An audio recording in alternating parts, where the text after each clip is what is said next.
What is going on, guys? Welcome back to the channel. My name is Hart, and today I'll be breaking down the 7-game NBA slate here on DraftKings, doing a game-by-game breakdown, talking through my favorite early look core plays, all that good stuff. So make sure to hit that like button and subscribe. Do appreciate all the support recently, especially on the last video. A ton of you guys liked the video, so I do greatly appreciate that. Now let's get into the breakdown. So jumping into the 7-game slate, first look, there is a few games with a lot of blowout risk.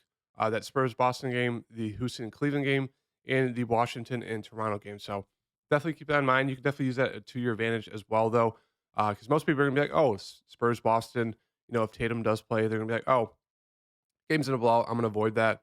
Where if it stays close, you could get all those guys at low ownership, and it could really help out your lineup. So never fully fade a game, and unless you just think it's gonna be super gross and ugly, because there's always a chance that at least one, maybe a few guys go off and could really help out your lineup at low ownership. But with that in mind, going on to the Spurs side here, the big question mark there is Keldon Johnson. If he's out, it's just more of a bump to guys like Collins, Vassell, and Trey Jones, and a little bit of a bump to guys like Diop and Branham. But right now, I'd say it's just we kind of have to wait for that Keldon Johnson news because it's pretty big. Because if he's out, I'm assuming they'll start Collins, Vassell, Trey Jones, Bates, Diop, and Branham, and then off the bench, they'll bring the guys like Langford, Graham, McDermott, Mamu. So they do have a deep rotation here. They could definitely go like 11, 12 deep, which is kind of annoying. But if you think this game stays close and there's no Keldon Johnson, I really like attacking Devin Vassell here, 6,500. We know it's a pretty high ceiling.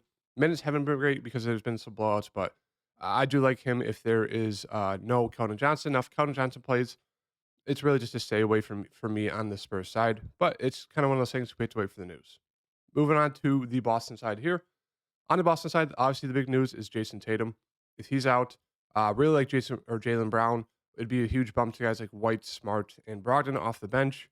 I'd say the standouts to me would obviously be Jalen Brown, but then I know most people will go to Derek White just because of the past two games. I mean, he's been solid, but I think I'd rather pivot to Smart or Brogdon, just depending on how the ownership kind of turns out. So we'll have to wait and see for that. But those three guys and Jalen Brown will look great.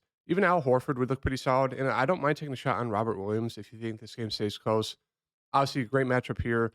He's great against blocks. Could definitely get a double-double here in like 25, 30 minutes. And that's all we're hoping for is about 30 minutes. So keep that in mind, 4,600, great price tag. And then Grant Williams, I guess you could go to him as a value play off the bench if there's no Tatum. But if there's Tatum, it's really just Jalen Brown, Tatum for me, and maybe taking a shot on a guy like Robert Williams. Moving on to Houston, another game here where it's just pretty gross, pretty ugly. Not a lot to like here on the Houston side. I mean, KPJ 8,100 would probably be my favorite play. He's just been the most consistent there. Has a pretty solid ceiling, but it's just this game could definitely blow out. And these guys at their price tags, it just doesn't feel great to roster them. So I think for me, never like fully fading a game, but I think this might be the game to do it, just because the Houston guys are all priced about right. I do like these Cleveland guys like Donovan Mitchell, Mobley, Garland, Allen, all in a fantastic matchup here. If I had to get to one, it'd probably be Donovan Mitchell, but I do really like Allen as well and Garland, all pretty solid. And if this game blows out, obviously, you'd expect one or two of these guys to have a really solid game to obviously make the game blow out. So I do like targeting at least Allen, Garland, and Mitchell. I don't think I get to Mobley at the price tag, even though he's been more aggressive recently. Off the bench, Levert, I guess you could go to him, but I just don't like it. Yeah, moving on to this next game, Brooklyn and Orlando. On the Brooklyn side, coming off a back-to-back, I think everyone should be good. Don't think there's going to be anyone sitting out, but what to wait and see. But we get another solid matchup here for Dinwiddie. He looks pretty solid. Same thing with Bridges. Price really hasn't moved. Two great games back-to-back. I like him once again at 7,400.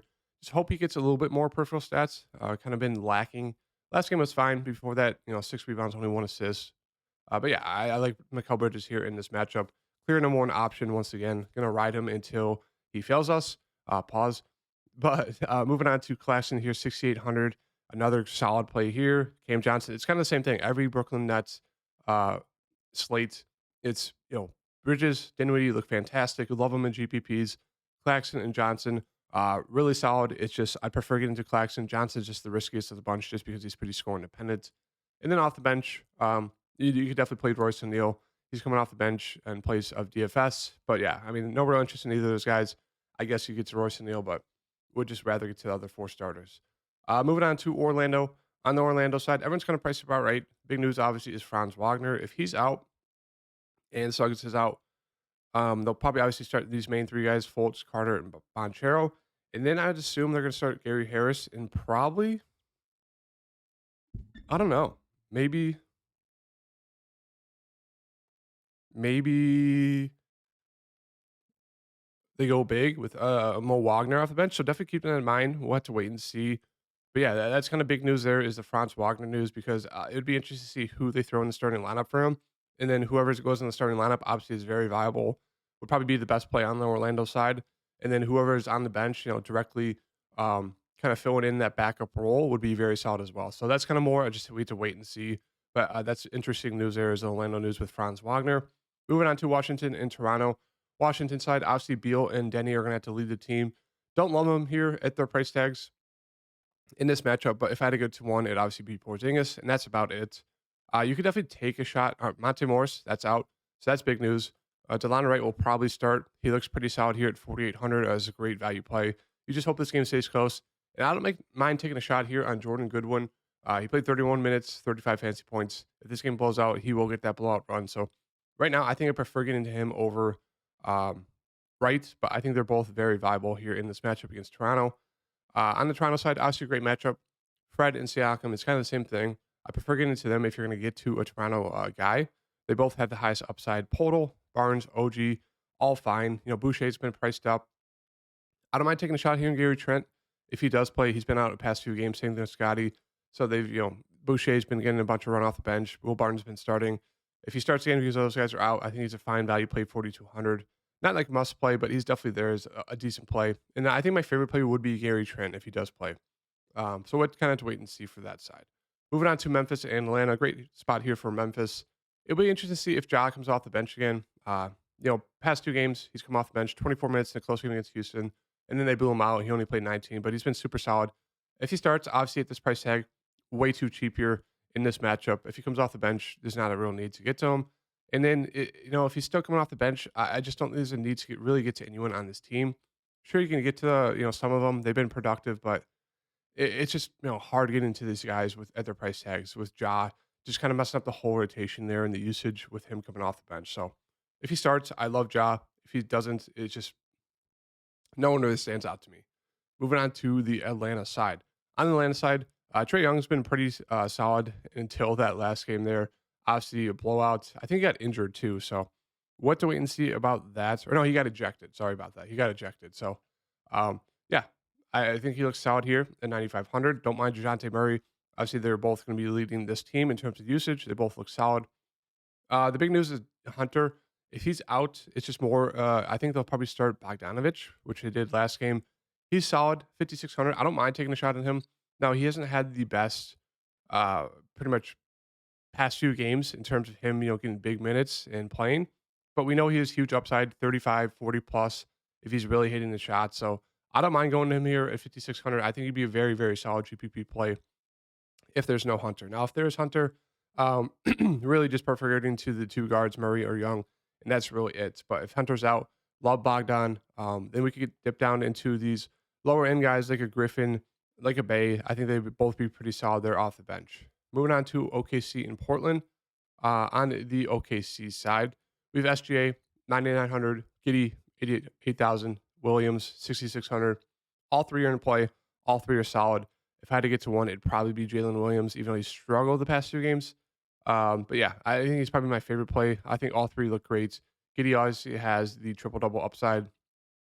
Jalen Williams, just a guy who stuffs the stat sheet, and then SGA obviously is just a beast at scoring the ball. So all three look great, and that's about it.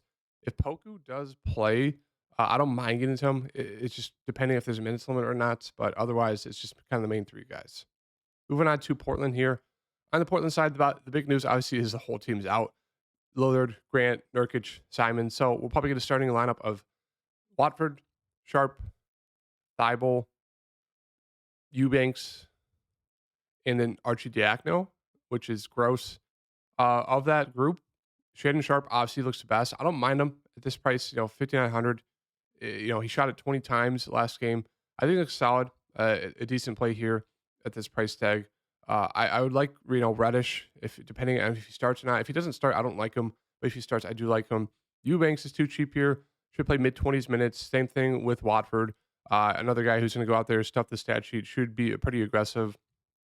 Let's see here. Did Nazir Little play only 17 minutes? Don't love that. Keon Johnson, 26. I think it'd be a fair value play there at 3,500. The game did blow out, so he probably got some few extra minutes from there. But he is definitely pretty aggressive off the bench, so I don't mind him. Kevin Knox, no, don't think we can go to that. Jabari Walker, sorry, I'm just looking through these guys. Jabari Walker could definitely be a play. So kind of have to wait and see what the starting lineup is like, but a lot to like here for this Portland side. If I had to get to guys, obviously Watford and Sharp are going to lead the starters in terms of usage. I don't mind taking a shot on a guy like Eubanks. And then going down to these other guys like Keon Johnson and Jabari Walker are guys off the bench I do have a lot of interest in as some value plays here. So kind of have to wait and see the starting lineup, but there's a lot to like there for Portland. And then moving on to the last game here, Minnesota and Golden State. Great game to target here. Um, Anthony Edwards is questionable. It looks like he might give it a go. If he does, I mean, it's a great matchup. It's just hard to get to him if there is, Towns in play just because they're going to be competing with usage.